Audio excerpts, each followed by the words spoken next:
She's also the principal curator of our Depot Museum, which most of you have seen up at the Olympic Lake Regional Park. So I think you'll enjoy this show. I haven't seen it. You did this in 1991? When was it? Well, we did the play. The play, yeah. So I haven't seen it yet, so I'm looking forward to it, Joyce. So, let her rip. Okay.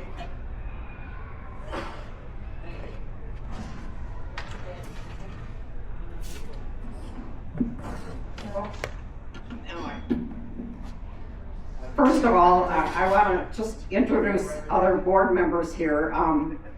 Wayne Searles is our treasurer. Peg Joyce is a director. Ron Coda is a director. Our president, Jim Neville, is not able to be here today because he is doing moving his mom back into an apartment from assisted living. You met Fred. Lori, Jim's wife, is also on the board there. And Mary Berg, who is the person who does all of our rhubarb, is already out of town for the winter. So I also want to introduce Josh Lemire and Rose Doherty. Will you stand, please? Hey. These are our two new docents that have been with us all summer helping us, and we so appreciate their help. And Jessica Bowers is another one who helps, but she was not able to be here today. So we thank you for this. So today's program is going to be based on, hey, take a look at this town. Wait till you left us. Take a look at this town. We're all moving up. They're not coming down. It's better than good. It's gonna be great. Better let Chicago Omaha and the city just you wait and see. Take a look at this town. And the people too. There ain't no solitary thing in the whole wide world that people like us can do. We're on the move and coming through. Steadfast rolling through. You're Brighton. Take a look at you. So these are the original words to the song that we wrote way back in 1987 when it was New Brighton's centennial of its platting. We did a play, Historical Society put it on. We had personnel from the History Theater in St. Paul doing improv. We wrote all the script, all the songs. We wrote that particular song as well. So here's that cast from the second year that we did this, and they were many New Brightonites that were in it, including two of them here. Raise your hand. They were back in this area here. I don't have my pointer right now. So, and here we're singing that opening song. And it was a story about New Brighton, and it was called Tales, Ties, and Tallow. Tales for story, ties for railroad, tallow for the stockyards. So I'm not going to play that again, but it's available on our website. Let's just talk a little bit about the highlights of the settlement of the New Brighton area. In 1847, Mounds View Township was surveyed by U.S. deputy surveyors while still a part of Wisconsin territory. Minnesota was in a territory until 1849. In 1849, Charles Perry settled on Lake Johanna and became the first settler in the township. 1858, the Mounds View Township elections are held on the same day that Minnesota becomes a state. 1887, the town was platted and the first buildings were erected. The stockyards had a lot to do with why we have a New Brighton today. 1888, the Stockyards Enterprise was formed, which brought railroad facilities, packing houses, the Exchange Building, a newspaper, and a flourishing town. 1891, the village was incorporated. 1900, sanitation problems at the stockyards forced its closing. 1982, the Sioux Line Railroad presented the Bower Junction Depot to us. 1990, the depot was moved to Long Lake Park. 1994, the New Brighton History Center, our depot, opened after 5 long years of renovation. And today, we celebrate 45 years as a historical society. So this 1847 plat map was drawn before the area lakes were even named, so we've written in the modern names of the lakes. Interestingly enough, Mounds View Township is very similar to the boundaries of the Mounds View School District this year.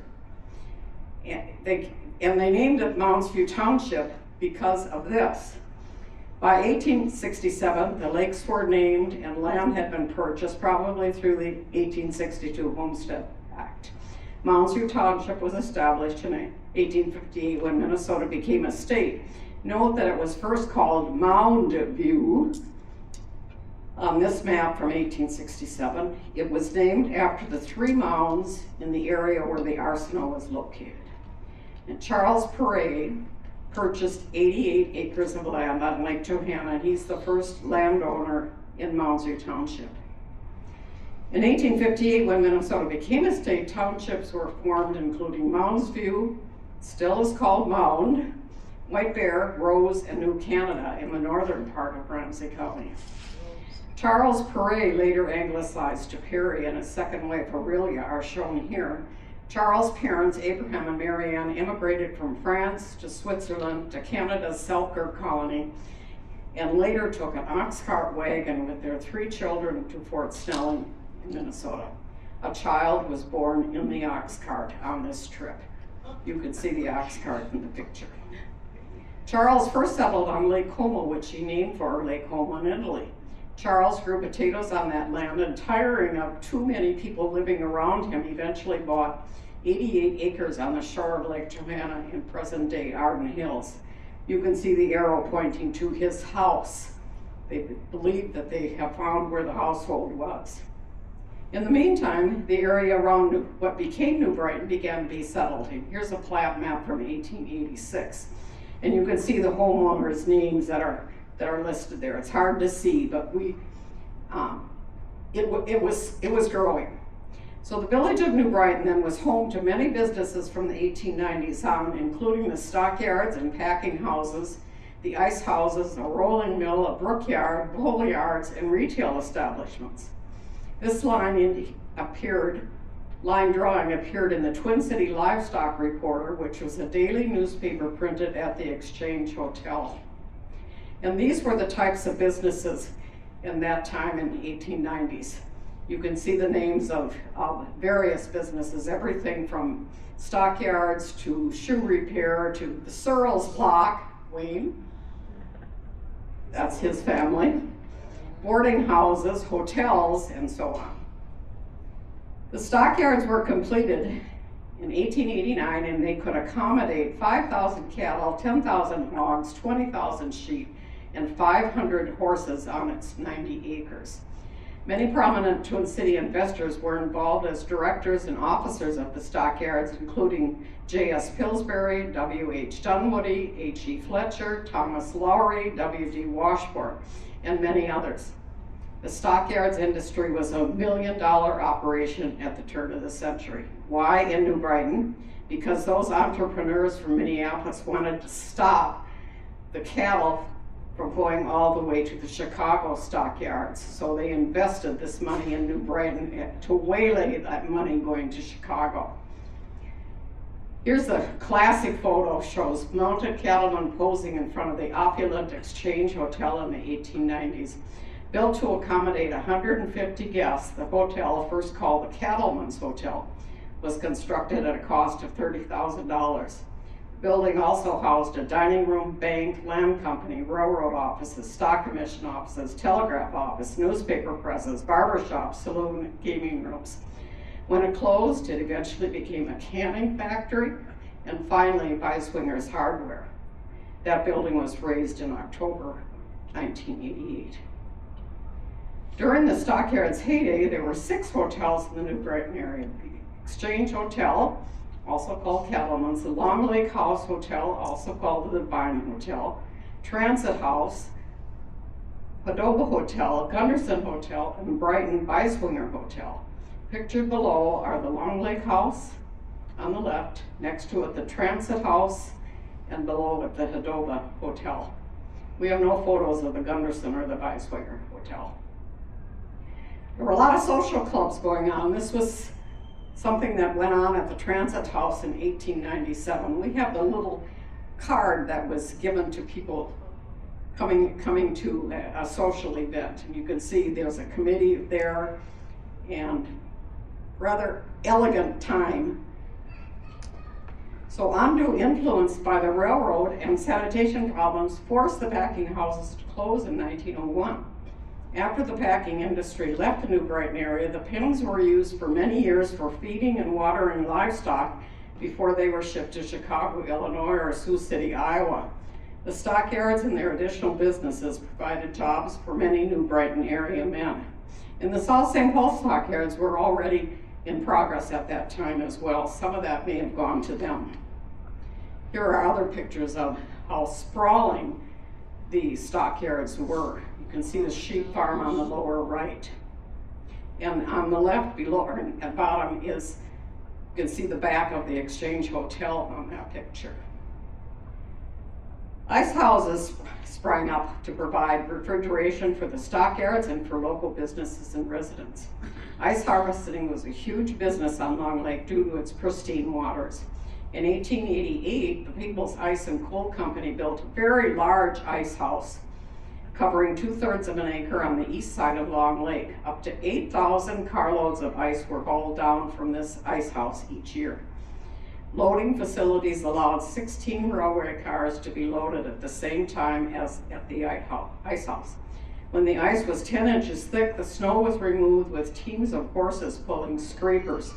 The 20 by 32 blocks were cut with an ice plow and horsepower and then taken up the conveyor to the ice houses on Long Lake. This business was to continue until the 1950s, when electric refrigeration became obsolete. Well, after the stockyards' demise, the McGillis and Gibbs coal yards above began in 1917, providing work for many New Brighton residents. And on the right, that's Bell Lumber and Coal Yards, began in 1919, also hired many New Brighton men.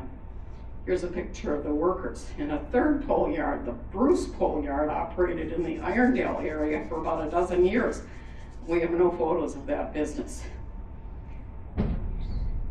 Here's Ray Winnicky at McGillis and Gibbs Coal Yards in 1925, and I just was with John Winnicky, the great-grandson of that family, and he said a few of his relatives died working at the coal yards because it was very dangerous work, and you could see that because of the size of the poles.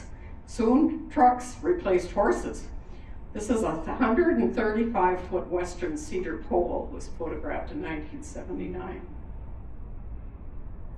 Here's an aerial view of McGillis and Gibbs coal yards on the south edge of New Brighton, probably from the 1920s. On the lower are the McGillis and Gibbs and maybe a little bit of Bell Lumber. You can see in the middle the New Brighton School going up on the left side of Old Highway 8 Community Church, the St. John the Baptist Church on the right, and up the top is the Town Hall from New Brighton. And here's another aerial view, probably from the mid-1960s. This hangs in our depot, and it's about 10 feet by 10 feet. And it's so fun when people come in and they can kind of date it because they'll say, well, my dad's garage wasn't there then, so it must be type of stories we get. So this is a photo of the brickyard, which began about 1910. The Beltline Brick Company operated the plant on a 24 hours per day basis. And here are some brickyard employees in 1918. Its operations slowed up in post-World War II years as the plant became outmoded, and it was dismantled in 1961. And the brickyard was located east of the present-day Sunnyside School. James Treat was a local blacksmith with his place of business on Fifth Avenue, just north of the Village Hall. Treat is standing alongside his horse in the doorway in 1905, and his wife, Helga Gunderson Treat, is in the upstairs window where there were living quarters for the family. So as I said earlier, Gunderson was a hotel, and I have to think it was his wife's family that did that hotel. Another big business was the Harris Forge and Rolling Mill, which was located on the northeast corner of the intersection of County Road H and Long Lake Road. The mill opened in April 1891 and at full capacity had a crew of over 200 men who were turning out 130,000 pounds of iron each day. In October of that year, a fire destroyed the structure with only the blackened smokestacks remaining. The facility was rebuilt and reopened in February 1892, but during the night of February 3rd, 1893, a second fire destroyed the complex. The fire, the panic of 1893, and the closing of the stockyards later in the decade were major blows to the local economy. Other early businesses included Charles Anderson's barber shop located on Main Street, and this later became Coda's Beauty Shop. And the original First State Bank of New Brighton, shown in 1925, was sited on the east side of Fifth Avenue. Later it moved across the street into a new building next to the Coast to Coast Hardware, and later still it moved west to the Brighton Village complex, and the Exchange Apartments now sit on this site. The Marston Block was a store on 10th Street and 5th Avenue on the southeast corner of New Brighton's Main Street intersection. This was a general store dealing in groceries, feed, hardware, boots and shoes, and menswear. Doesn't say anything about women's wear, does it? The building was actually a series of buildings fronting on Main Street, which included a saloon, a drugstore, and a village blacksmith. And the old town hall is at the end of the street with the treat building in between. Here's a newspaper article, and I love this, two little boys saluting, and this was in the New Brighton Bulletin. But it's the same thing that shows that the vintage cars were just lovely to look at, weren't they? Stores in the area included grocery stores. This 1924 photo shows Beiswinger and Johnson store in the former Transit Hotel building. Lawrence Johnson on the left, with his brother-in-law Adolph Beiswinger and their wives, Mabel Beiswinger Center, and Rose Johnson Wright ran the store. And the next photo shows Ed and Fred Beiswinger in the Beiswinger and Johnson grocery store in 1927. Later, the store moved across the street to the Treat building where it was in business into the 1960s. There were two ice cream parlors in New Brighton in the early days. Frank Sommer's ice cream parlor is shown with Rosina Britschka behind the counter in 1925, and Helen Bona is pictured behind the candy counter above, and her husband Henry purchased the candy ice cream parlor in 1927 from Harry Hart. The establishment had pool tables in the back and later became a popular restaurant as well as a confectionery store. This was the interior of the City Cafe with Rosina and Julius Britschka. There's no date given, but probably the 1950s. And of course, there were saloons in early New Brighton. Here are two of them. The Lubieski Saloon, located at 5th Avenue, 10th Street, is shown in 1917.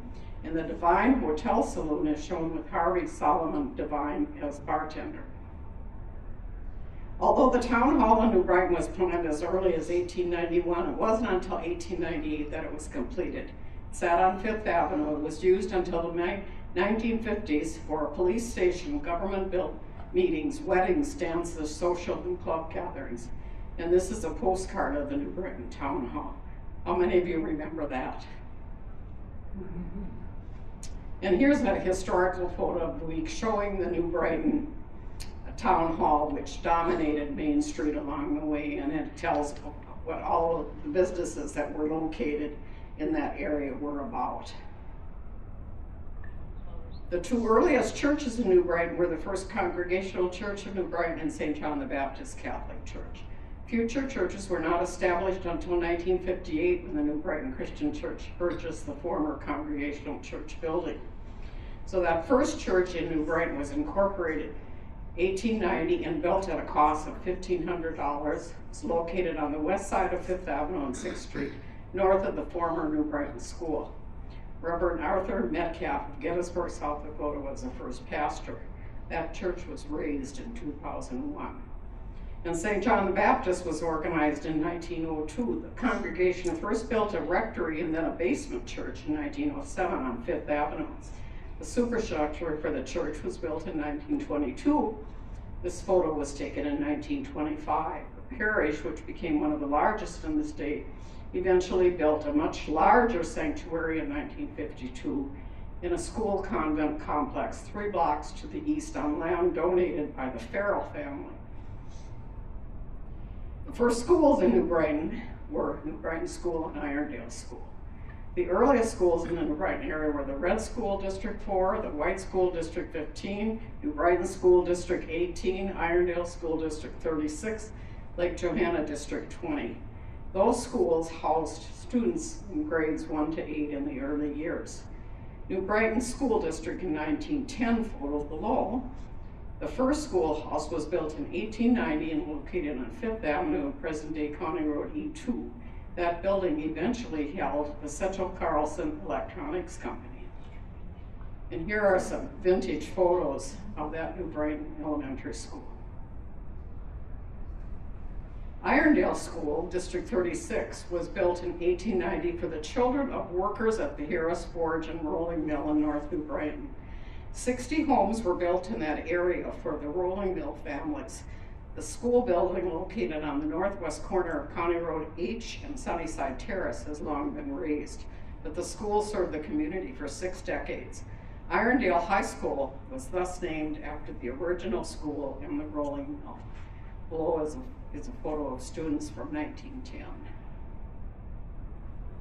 Before Mounds View High School was opened in 1954, students going on to high school would go to many different high schools: Columbia Heights, White Bear, Alexander Ramsey, Minneapolis Edison, Minneapolis Marshall, U High, Vocational High, St. Paul Central, and Murray High School. This was before consolidation, and parents were responsible for taking their kids after grade 8 to school, to one of these high schools. So when Ralph Ritter was hired to consolidate the district, that was the big spiel, was you no longer have to transport your kids, we will do that. Can you imagine all that when it opened in 1954, all these kids coming from all these different high schools were amazing. So here's a unique picture. Another business in New Brighton were the dairy farms. So here's Ernie Swanson, pictured in a 1923 photo, delivering milk to families in northeast Minneapolis. So the Swansons cut their own ice at Long Lake to provide refrigeration. I love this photo. After the stockyards, ironworks, and brick family closed, New Brighton people found jobs at the Twin Cities Arsenal. And here's a bus going through downtown New Brighton, carrying workers to cash their checks at the New Brighton State Bank. And after they left there, guess where they went? To the New Brighton Beauty. We could just, and we have done a story on the Arsenal because it impacted the area so much. So, and I'm not going to even going into that history today, but I believe we may have that on the website. So this is the mounds. These are the hills that gave the Mounds View Township and later school district, high school, and village their names. They're eroded from this scene because Twin City Gravel opened it up, and people thought that those mounds at first were Indian mounds, and they definitely were not. They were way too high. But this was a big business for the Indicovich family, mining the sand and gravel from the mounds area. 750,000 tons of sand came out of that mound. There is no mound left. The Armistice storm of 1940 hit the New Brighton area hard. The city and many homes put up families who were stranded. This is in front of Schmalzbauer's food store. They're discussing, how's the weather? Right. So here's the early years of our historical society. We were founded in 1980. We got the depot in 82. Here we're accepting keys from the Sioux Line Railroad. My sister and I are in this picture. Bob Prodger of Prodger House Movers moved the depot to city property, and it remained there until 1990 while we fundraised to move and renovate the depot. We wrote a grant to Celebrate Minnesota in 1990 and were awarded that grant for renovation. Many individuals, clubs, organizations, and businesses provided matching labor to satisfy that $25,000 grant. And I had to keep track of all of the volunteer time people were giving to satisfy. So here's how it looked on the south end of town. Below that is it's taking its trip through the city to Long Lake Park. Top right, sitting on city property at 5th Street. And the depot would sit on these cribs before the basement was built. Part of that $25,000 was to excavate and build a basement.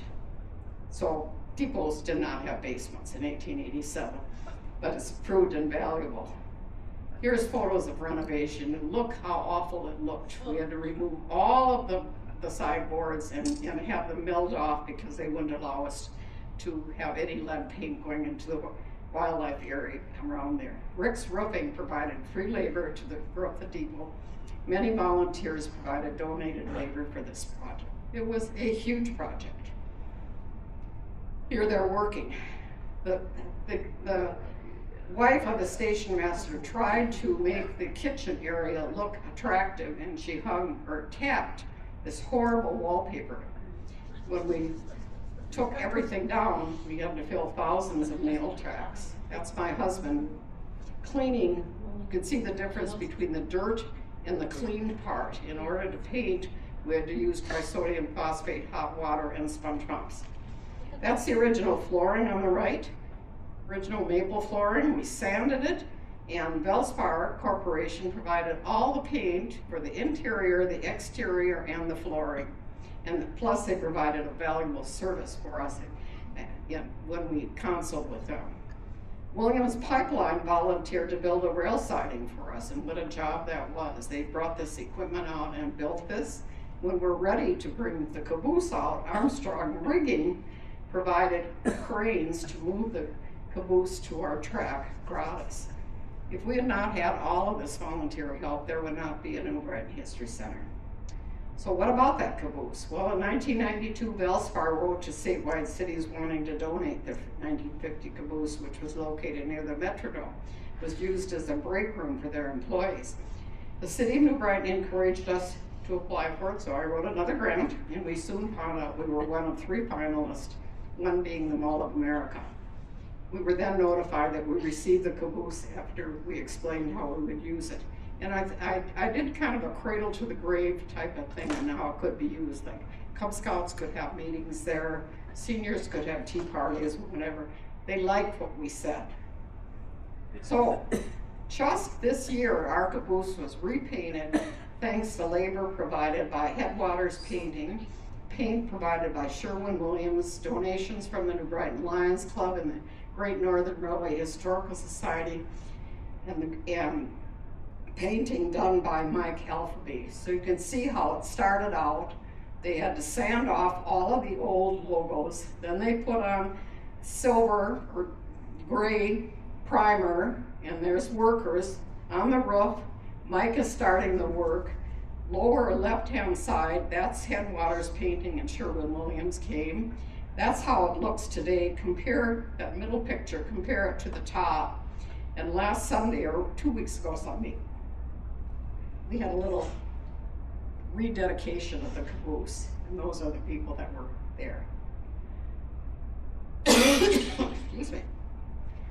So, we had to also renovate the caboose inside because Valspar had stripped the interior and applied wood paneling to the walls. In the fall of 2014, we began the renovation. Paneling and wet insulation were removed. Interior walls were mitigated and molded. Car siding was installed on the walls and ceiling. New windows were built and constructed of bulletproof plexiglass donated by DeMar Sign. Flooring was repaired, sanded, and varnished. Caboose furnishings were constructed, and here are photos before, during, and after the renovation, with completion in June of 2016. Again, many contributed to this project. The Burlington Northern Santa Fe Railway Foundation, the Great Northern Historical Society, New Brighton Lions, the Rotary, the Sportsman's Club, as well as many individuals. We consulted with the Lake Superior Railroad Museum in Duluth on appropriate paint colors and furnishings. None of this would have happened without Wayne Searles and Fred Behrens. They put so much time into it and did a beautiful job, because there's how it looks inside before painting. Now it's kind of a garish minty green inside, but that was exactly what the railroads painted the inside.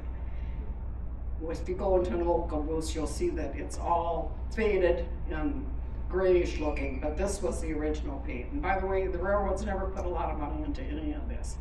Not a lot of money into the depot, not a lot of money into their cabooses. They just did the stripped down version. So what else do we do?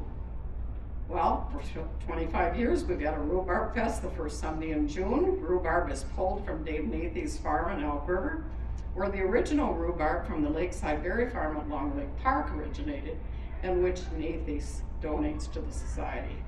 This year, he donated 1,000 pounds of rhubarb. And here's our Rhubarb Fest.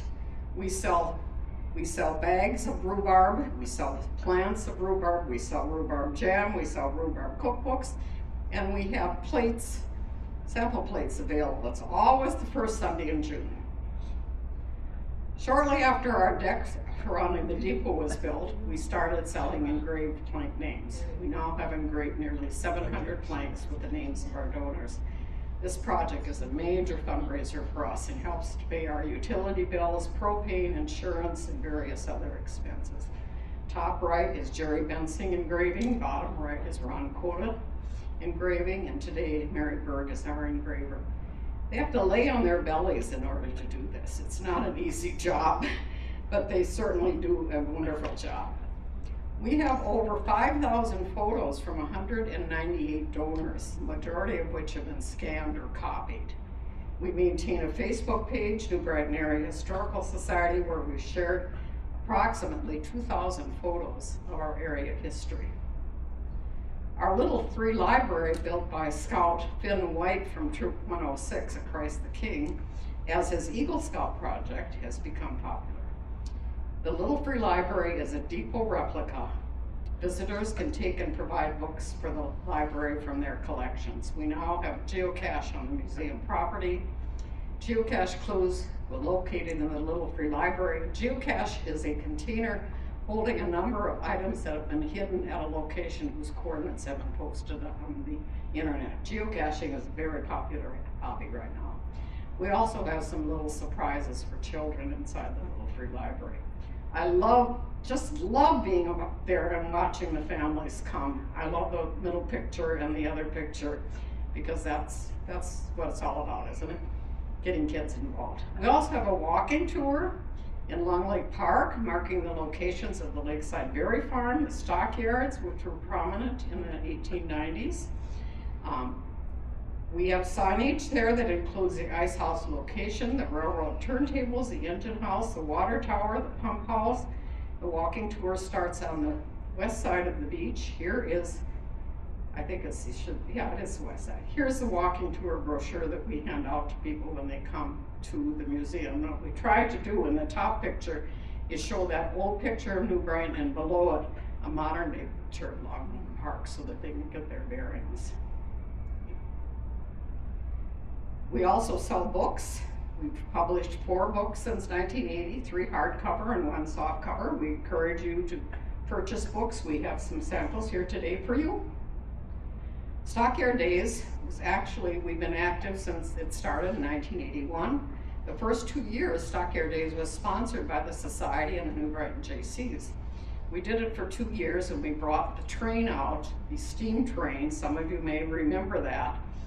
The 3rd year, the City of New Brighton said we need to form an organization for Stockyard Days, in which every civic group was invited to have people involved in it. And we have been working on it for 2 years, and when they came to us, we just went, yep, thank you, because it was getting way, way too big for us just to handle on our own. And now the New Brighton Lions completely run it, and they're doing a great job. And I love to see weddings at the caboose. Every once in a while on weekends, we'll come outside and here's a wedding party. And the one on the far left is Mayor Carey's son's wedding a couple of years ago. But we loved to see them. We don't charge them anything for that. We just tell them we're going to put your picture on Facebook. Is that okay? You don't even have to identify yourself. When are we open? Well, we open weekends. We're closed right now, June through September. We invite you to join us. And our tours are also available for any clubs or any groups, or just let us know and we'll meet you up there and take you on a tour. We have membership forms as well. We encourage you to join as a member, very reasonable, $10 for single, $15 for a family. We would love to have you as part of it.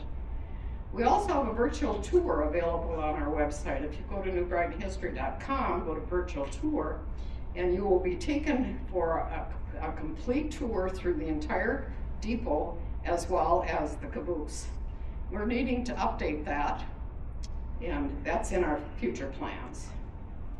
So this is our History Center in the winter. It's pretty much kept pretty quiet during the winter time. But we thank you for allowing us to share our story, and we invite you to come and see us next summer.